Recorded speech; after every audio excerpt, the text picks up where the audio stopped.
Ada yang umur 16-17 tahun pun dah mula menonton saya punya live. Tak tahu kenapa, sebab mungkin mak bapak dia mula menonton, so anak dia pun terpengaruh lah dengan live tu. Bismillah, minum dulu. So saya tanya soalan tadi. Soalan saya berbunyi, adakah Amanah mampu survive dalam PRU 15 bersama Mahathir tanpa PKR? Ya, kenapa tidak? 29 vote, 5%. 95% atau 541 vote tidak bakal buku bola dia orang kalau kena kencing dengan Mahathir. Jadi itu antara soalan yang saya kemukakan. Saya tanya kepada publik, saya tak tengok publik punya respon macam mana. So daripada 1200 yang ada pada permulaan ini, insya-Allah kita dapat lihat bahawa majoriti kita mengatakan, dan kita pun dah boleh membuat baca-baca dan kira-kira ni sebenarnya. Tak perlu orang pakar dalam politik pun nak membuat baca-baca dan kira-kira. Yang penting adalah mereka sanggup nak nak menerima hakikat, buang sifat ego, buang sifat rasa macam aku hebat kerana aku pernah jadi menteri, aku pernah jadi setiausaha politik, kerana ini, dan juga buang sifat malu kerana sekarang ni PAS berkuasa, korang tak berkuasa. Tak payah, tak perlu risau, jangan takut, jangan risau. Kita nak risau pada kuasa pada yang ada pada PAS tu kenapa? Sekarang ini di mata rakyat, kita ni sekarang ni lebih mulia daripada mereka. Kerana kita menang sekurang-kurangnya, tak pernah lagi dalam sejarah Malaysia pembangkang menang dengan cara mengkhianati mandat rakyat, dengan cara rampas pintu belakang. Tak pernah dalam sejarah Malaysia, tak pernah. Tetapi UMNO, PAS, bersatu katel Azmin tu semua, mereka merampas daripada kerajaan dengan pintu belakang. Dan bagi saya, bukannya berkuasa itu menunjukkan kemuliaan kita, tetapi apabila kita melakukan satu perkara itu dengan integriti, itulah tanda kemuliaan yang sebenar. Itulah tanda, orang kata apa, tanda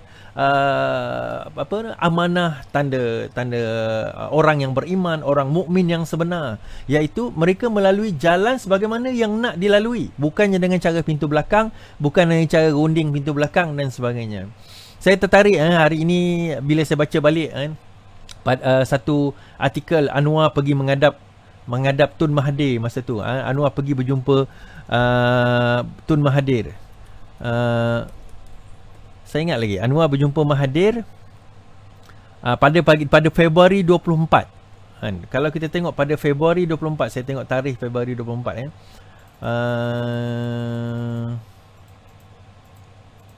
Februari 24 adalah hari Isnin.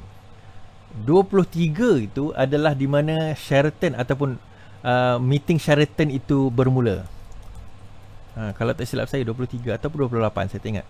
Jom saya cek balik. Minta maaf. Yap, betul. Sebab 23 tu meeting Sheraton berlaku pada 23 hari bulan, hari Ahad. 24 hari bulan, Anwar jumpa dengan Mahathir.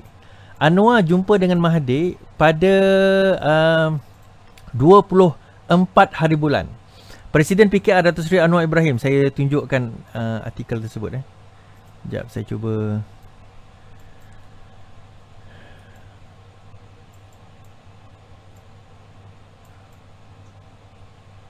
Alright.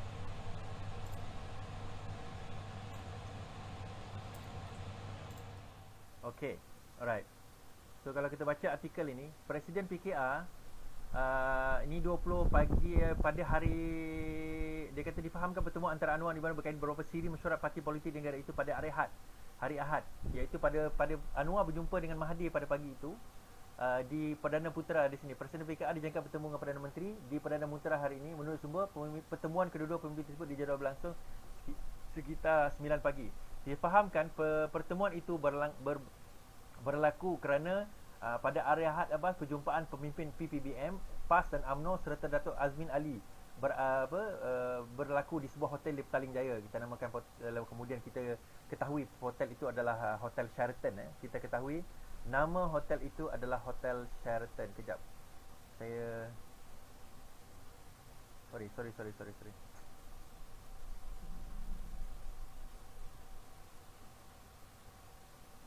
Okay. Alright, test.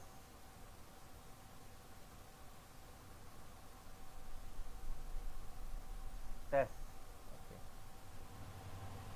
Alright, test. Okay, sorry. Audio problem sikit tadi. Okay. So kalau kita tengok bahawa kejadian tersebut berlaku pertemuan pagi itu, ini gambar ni sebenarnya adalah gambar sebelum ini bukan gambar yang pertemuan tu, tapi gambar yang sebelum ini. Gambar ini signifikan. Kenapa saya ingat? Sebab kalau tak silap saya, tarikh hari Jumaat 25 atau 24 hari bulan dalam minggu 21, 23, 24 tu, Februari, kalau kita tengok Februari, pada bulan Februari 17, 18 dan 20, 21 Februari, pertemuan di antara Anwar dan juga Mahathir pada waktu itu, di mana Anwar meminta, bertanya kepada Mahathir, betul ke terdapat satu SD yang mengatakan bahawa satu SD ditandatangani oleh penyokong-penyokong Mahathir termasuk Azmin, memohon supaya Mahathir diteruskan menjadi Perdana Menteri sehingga habis penggal. Kemudian Mahathir mengatakan tak ada. Oh, itu semua satu penipuan. Dan kalau pun berlaku, dia kata dia pun tak tahu ada ke tidak. Tetapi kemudian kita tahu selepas itu terus ada mesyuarat yang kita sebut yang mesyuarat di Sheraton itu. Keesokan harinya Anwar pergi berjumpa dengan Mahathir berkenaan perkara tersebut. Namun apa yang berlaku, Anwar tidak diterima berjumpa dengan Mahathir. Mahathir tak ada, Mahathir tak kelihatan. Mahathir tidak diketahui ke mana perginya selepas itu. Dan kita tahu, dia ketahui dia ada kat rumah, dia tak nak jumpa dengan siapa-siapa. So bagaimana Mahathir melayan Lim Guan Eng, Mat Sabu dan juga Anwar Ibrahim yang nak berjumpa dengan beliau, bertanyakan berkenaan dengan Sheraton. Orang begini, dan sebab itu tidak lama selepas itu Sheraton beliau meletak jawatan. Kita pun tahu perkara ini. Jadi bila kita mempersoalkan, bila kita saya terutamanya saya, Syed Badili Shah, Wan Fazruddin, ini antara Pak Mus, Mustafa Mansur, ini antara yang mempersoalkan, termasuklah Ustaz Wanji yang mempersoalkan kenapa Amanah masih lagi nak bertinggik dengan Mahathir. Sehingga kan DAP pun masa baru-baru ini bercerita tentang nak mewujudkan apa yang dinamakan sebagai Grand Coalition. Satu apa orang kata, satu kerajaan di mana dia kata bahawa Pakatan Harapan dicampur dengan parti-parti pembangkang dan juga orang-orang daripada parti yang lain yang mungkin nak menyertai kita. Atas dasar apa kita nak bercakap tentang Grand Coalition ni? Sebab sehari sebelum undian yang kita lakukan sewaktu Parlimen baru-baru ini untuk menolak bajet, Mahathir sendiri mengatakan bahawa dia tidak menerima Anwar menjadi ketua pembangkang. Dia tidak pernah menerima arahan daripada Anwar dan dia tidak melihat Anwar itu sebagai ketua dia. Jadi kalau orang sedemikian kita nak bawa dalam Grand Coalition ni, kita nak letak dalam posisi apa? Kalau nak letak dalam posisi yang paling rendah, dia Mahathir. Dan kita tahu perangai Mahathir ni macam mana. Dia takkan susah bagi dia nak menerima arahan daripada orang lain, apatah lagi kalau orang lain itu adalah Anwar Ibrahim. Ada orang kata kepada saya, kalau kita letakkanlah Anwar tu jadi ketua, ada seorang ahli parlimen lah daripada Amanah, dia kata, kita akan pastikan Anwar itu jadi ketua. Tuan-tuan dan puan-puan, masa Pakatan Harapan dulu, PKR adalah ketua. Wan Azizah adalah presiden parti Pakatan Harapan. Memanglah si Mahathir itu dia penasihat, tapi fungsi penasihat ni tak ada benda fungsi. Yang berkuasa dalam organisasi itu adalah Wan Azizah sebagai presiden parti PKR dan presiden Pakatan Harapan. Sampai sekarang pun presiden Pakatan Harapan. Tapi macam mana dia orang membuli Wan Azizah, menggunakan, padahal kursi dia tak sampai pun 13, Amanah 11. Tapi dalam keadaan itu, bagaimana kita dengar sendiri satu rakaman perbincangan yang hangat di dalam mesyuarat PH yang terakhir. Ada macam suara Syed Saddiq mendesak supaya tone itu diteruskan. Kenapa Azmin dia mendesak, Zuraidah dia mendesak. Kenapa kita nak perlu turunkan tone sekarang? Kita kena bagi beliau sehingga ke habis penggal, duda cerita sebagainya. Kita dengar suara seperti Saifuddin Nasution membela Datuk Seri Anwar Ibrahim. Kita kata janji adalah janji. Dan kita tahu terdapat satu perjanjian walaupun sebelum bertulis dengan Muhyiddin Yassin, dengan Tun Mahathir. Sekiranya mereka nak menyertai Pakatan Harapan, maka mereka boleh memegang dalam satu tempoh masa yang terhad, dan selepas itu hendaklah diserahkan sama ada kepada Datuk Seri Anwar Ibrahim ataupun kepada Kak Wan Azizah. Dan kalau sekiranya yang di-Pertuan Agong pada waktu itu, Wan Agong dah menawarkan kepada Kak Wan dah, menawarkan kepada Wan Azizah. Kalau diterima oleh Wan Azizah pada waktu itu untuk menjadi Perdana Menteri, maka kita akan membina sebuah negara yang bersejarah kita akan membina sejarah negara kita. Kan? Melantik seorang Perdana Menteri yang pertama. Malah kita lebih awal daripada Amerika. Amerika pun tak lantik Perdana Menteri perempuan lah. Kita dah boleh lantik Perdana Menteri perempuan. Kan? Kalau UMNO dengan PAS memang confirm dia tak akan lantik perempuan jadi Perdana Menterinya. Bagi mereka perempuan ni there's a substandard. Perempuan ni malah PAS punya fatwa, haram wanita menjadi pemimpin paling tinggi. Haram. Haram. Isu ni saya dengan Ustaz Wanji dah kupas hari tu, bahawa tak haram wanita menjadi pemimpin tertinggi.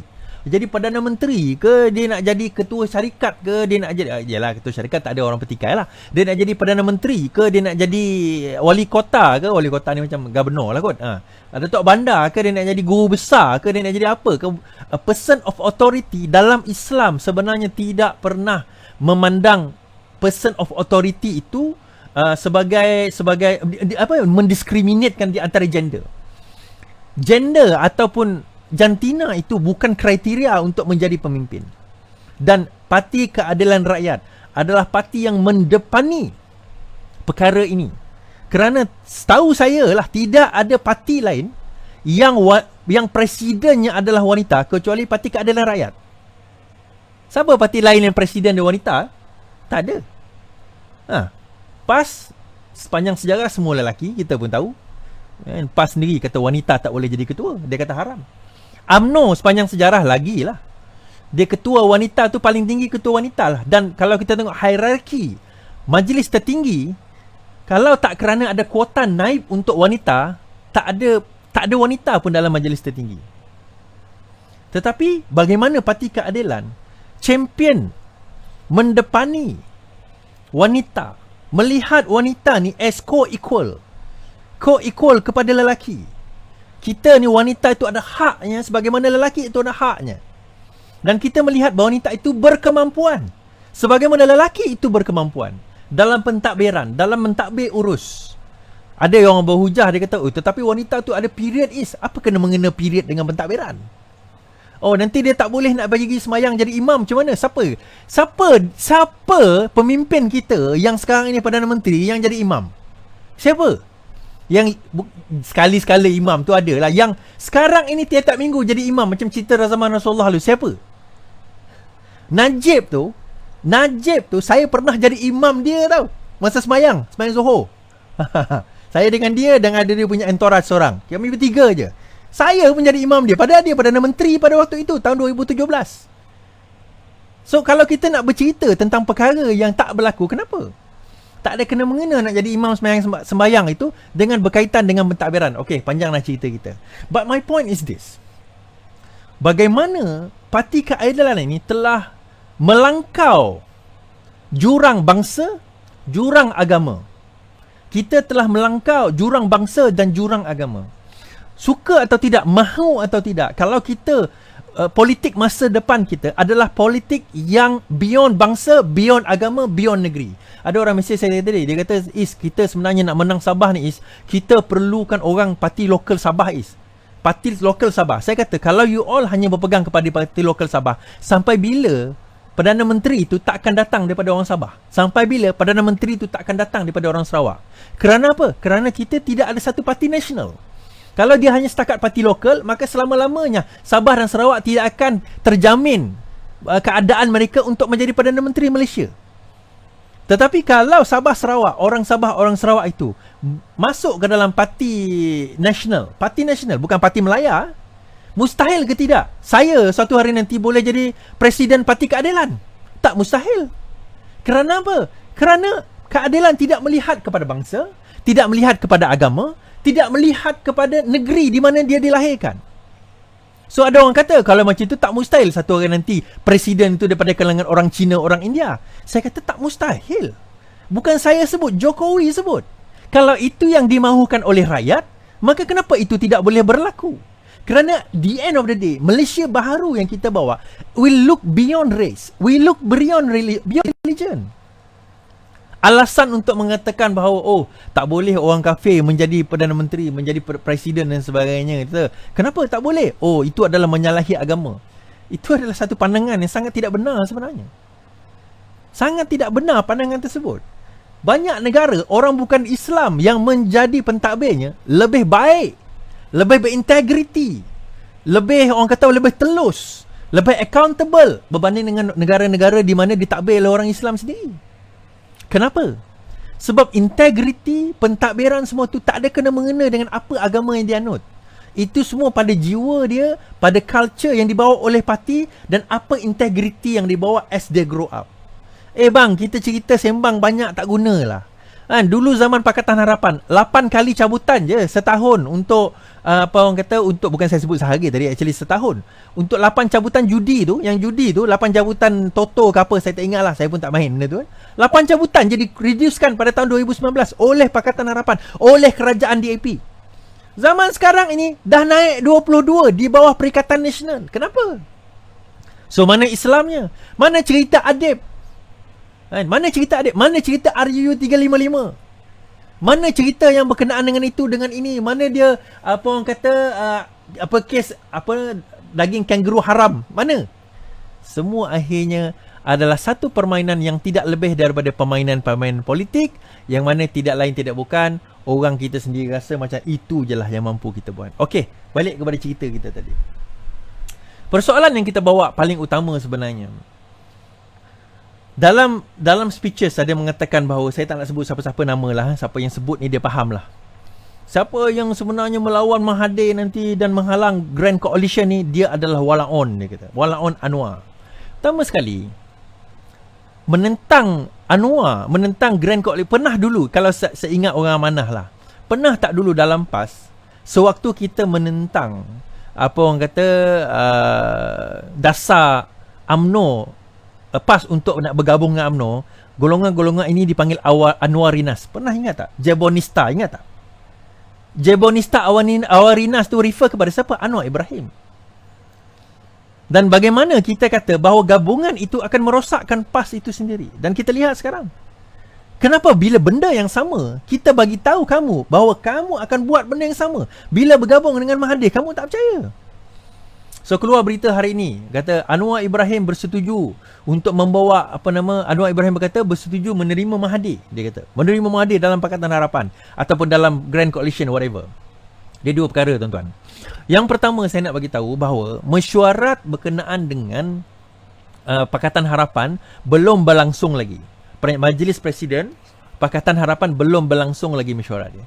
Dia akan berlangsung dalam bulan Januari, minggu depan, 2-3 minggu akan datang. Maka yang itu adalah mesyuarat Pakatan Harapan, di mana saya percaya antara benda yang dibawa adalah perkara ini, yang itu berkenaan dengan sama ada nak bergabung dengan Mahathir atau tidak. Itu yang pertama. Kedua, okey, kenapa Anwar menyatakan kenyataan sedemikian? Okey, kita baca kenyataan Anwar Ibrahim berkenaan dengan coalition tersebut. Berkenaan dengan coalition tersebut. Dia kata apa? Anwar kata, kalau dia macam ni, pertama, Anwar ni, kita kena faham politik Anwar. Anwar ni, dia tak kata ya atau dia tak kata tidak. Dia tidak kata ya, dia tidak kata tidak. Saya dah sebut malam tadi, dia tidak kata dia tidak, sehinggalah benda itu dibincangkan. So bila wartawan bertanya kepada beliau, okey, sekarang ni Tok Seri, macam mana kalau kita nak menerima Mahathir masuk ke dalam Grand Coalition ni, setuju atau tidak? Pertama, dia bertanya tentang soalan Grand Coalition. So dia kata kalau dia nak masuk ke, dia nak bergabung ke, dia nak keluar ke, itu adalah terpulang kepada dia. Okey, itu hak dia, itu yang pertama. Tetapi, Anwar kata, tetapi kalau dia nak bergabung, dia mesti mengikut apa yang kami cakap. Nampak permainan Anwar kat situ. Dia tak kata tidak, tapi dia kata kalau dia nak masuk, dia kena ikut apa yang kami cakap. So Anwar set the rules. Pertama, dia kena ikut pada reform, dia kena elakkan kebobrokan apa semua, dia sebut kriteria tersebut. Dan knowing Mahathir, mengenali Mahathir, dia tak akan nak ikut cakap Anwar. So either tindakan Mahathir, dia masuk juga, dia akan masuk dan tak akan ikut, di mana itu akan damage dan merosakkan parti dan menampar seterusnya muka pemimpin-pemimpin amanah yang masih nak bawa Mahathir masuk, atau Mahathir tak akan masuk. Itu je yang akan berlaku sekarang ini. So either or, apa yang Anwar buat sebenarnya adalah meletak syarat Puteri Gunung Ledang kepada Mahathir. Boleh masuk tapi aku bagi syarat 1, 2, 3, 4, 5 sebagainya. Di mana Mahathir, kalau dia setuju pun dia gila lah. Atau kalau dia setuju pun dia confirm dia akan sama ada jadi presiden ataupun sekurang-kurangnya pengurusi kepada Grand Coalition tersebut. Macam. Sebab itu saya kata, kalau nak sangat bawa Mahathir masuk ke dalam Grand Coalition, tak perlu wujudkan Grand Coalition. Bawa Mahathir masuk ke dalam Parti Amanah. Lantiklah dia jadi naib presiden ke. Timbalan tak boleh lah, naiklah jadi sekarang pengurusi ke. Dia sekarang ni Mursyidul Am Amanah ada, pengurusi tak ada. Wujudkan jawatan pengurusi. Lantik Mahathir jadi pengurusi Amanah, kemudian bawa masuk Mukris dalam Parti Amanah. Dengan cara macam tu dah tak perlu cerita pasal Grand Coalition dah, kan? Bawa lah orang-orang yang nak bawa masuk dalam join Parti Amanah. Apa salahnya? Kenapa takut sangat? Bukankah itu satu cadangan? Mahathir sekarang tak ada parti. Pejuang itu bukan parti yang berdaftar. Pejuang itu bukanlah parti yang berdaftar.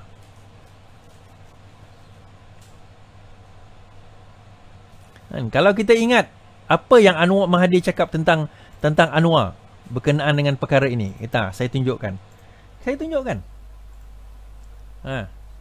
Tun Mahathir dedah sebab Anwar tak layak jadi calon PM.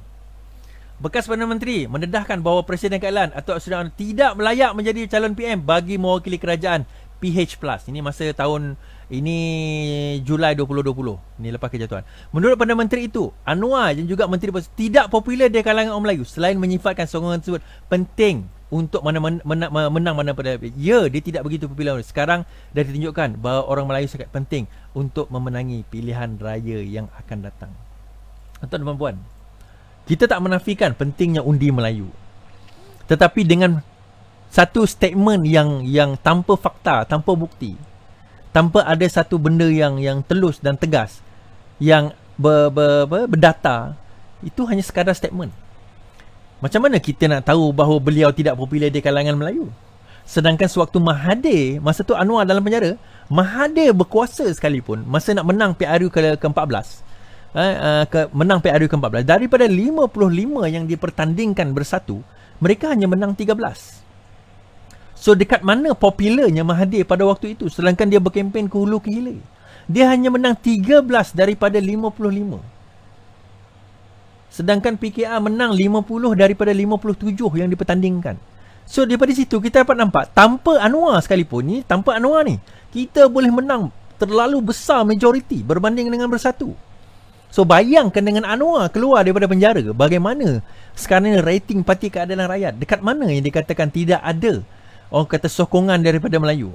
Dan sewaktu pilihan raya umum yang ke-14 yang lepas, sokongan Melayu meningkat hanya 33%, meningkat ke 36% saja. Pertambahan hanya 3-4% saja, kita dah boleh menang. Kita tak perlukan majoriti kesokongan, tetapi kita cukup di key areas di mana kita boleh menang. Kerana kita mengamalkan apa yang dipanggil first past the post. Itu sistem pilihan raya kita. Apa itu first past the post? Yang tu cerita lain, nanti kita boleh cerita. Okey. Cabaran sebenar bersatu. Perkara kedua kita cerita pada malam ini.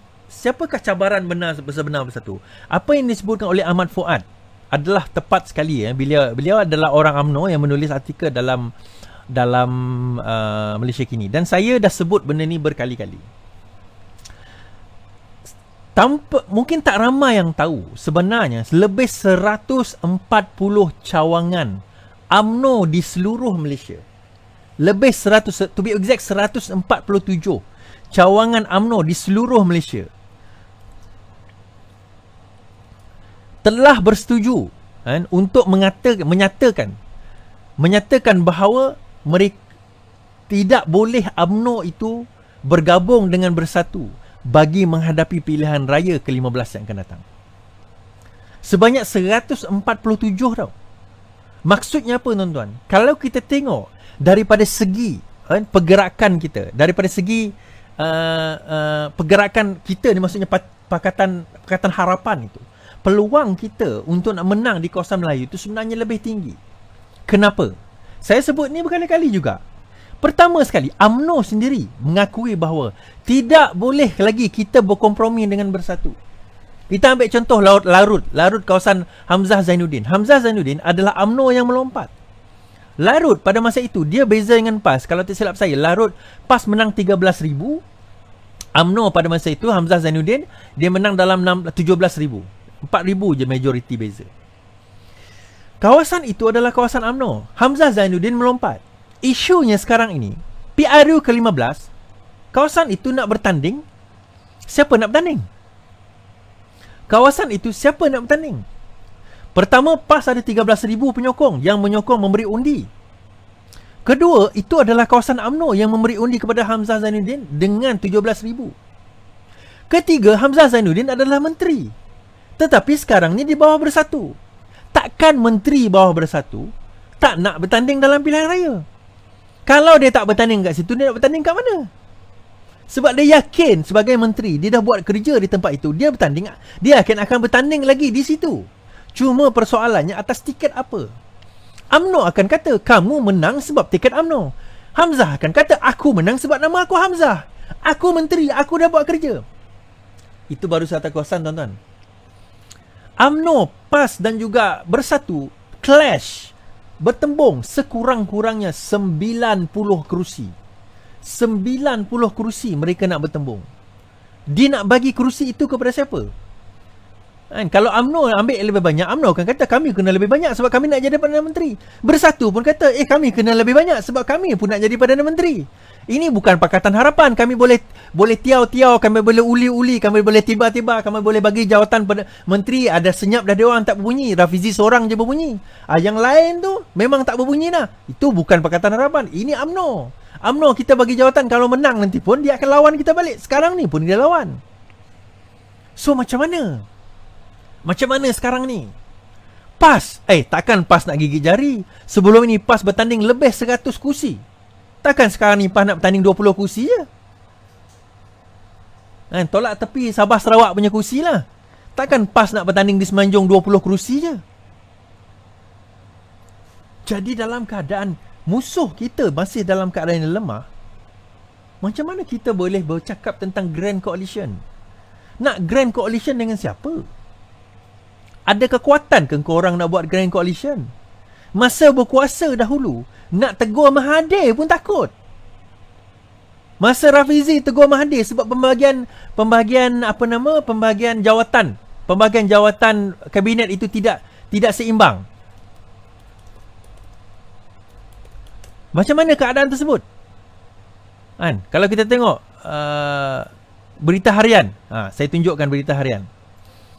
Bagaimana pada waktu itu kita dapat lihat tiada perbincangan dengan PKR Rafizi. Naib Presiden PKR Rafizi mendakwa pelantikan pimpinan tertinggi PPBM, DAP dan Parti Amanah sebagai Menteri Kanan dibuat Tun Mahathir tanpa rundingan dengan PKR.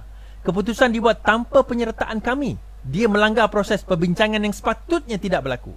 Sebelum itu beliau dalam satu kenyataan, pelantikan itu belum utama kerana perbincangan masih berjalan. Sebarang keputusan mengenai pelantikan mestilah dipersetujui bersama oleh keempat-empat parti Pakatan Harapan. Dan artikel ini ditulis pada Mei 2018. Pada Mei 2018, seawal itu Mahathir dah buat onar dengan kita. Bila Rafizi sebut perkara ini, dia kena maki. Saya ingat lagi, dia kena maki. Yang kita lihat lepas tu bagaimana? Siapa yang mendominasikan kabinet? Kalau bukan geng-geng kartel, kalau bukan geng-geng daripada Bersatu. Amanah yang ada 11 kerusi tu, hampir semua ahli parlimen dia pegang jawatan.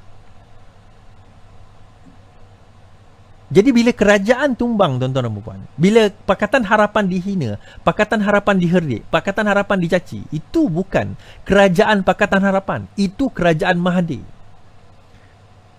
Golongan reformis, geng reformis 3 orang jadi lantik. YB Fauziah timbalan Menteri Agama, bukan boleh buat apa pun. Kak Wan Menteri Wanita dan Kebajikan, itu pun bajet 2 bilion je setahun.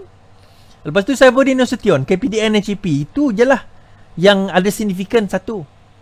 Selain daripada itu, Azmin, Zuraidah, Sivarasa, Xavier, semua dapat jawatan. Itu daripada PKR lah. amanah semua dapat jawatan. Bersatu hampir semua dapat jawatan, termasuk yang melompat. Kerana kononnya yang melompat itu perlu dibagi jawatan. Senator, 19 senator masih dibiarkan kosong oleh Mahathir. Untuk apa? Kalau bukan untuk bagi ruang untuk melompat membina kerajaan baru. Sebab itu sekarang ini 19 kekosongan senator itu boleh diisi oleh Perikatan Nasional. Sebab dia orang dah rancang daripada awal untuk nak meruntuhkan kerajaan yang ada. Itu pun masih lagi kita tak nampak. Itu pun masih lagi kita tak nampak. Kalau itu kita tak nampak, tuan-tuan dan puan, tak payah main politik lah. Kau duduk rumah lah main dengan anak-anak kau. Kan? Kau duduk rumah main dengan anak kau, senang lah. Tak payah cerita politik. Ke? Adakah sebab tak boleh nampak ke? Ataupun sebenarnya ada sebab, ada udang di sebalik batu, ada janji yang tidak dimeterai, ada projek yang belum lagi tidak mungkin saya tak menuduh, saya cuma bertanya. Ataupun kemungkinan itu ego. You all dah salah dalam membuat perancangan. Tetapi kita tak boleh kata kita salah ni. Ego kita, aku bekas menteri ni, mana boleh salah. Iswari takkan boleh betul. Mesti dia salahnya. Mungkin. So kalau ditakdirkan parti keadilan itu berjalan sendiri. Bukan kita minta, tapi kalau ditakdirkan, kita boleh jalan sendiri.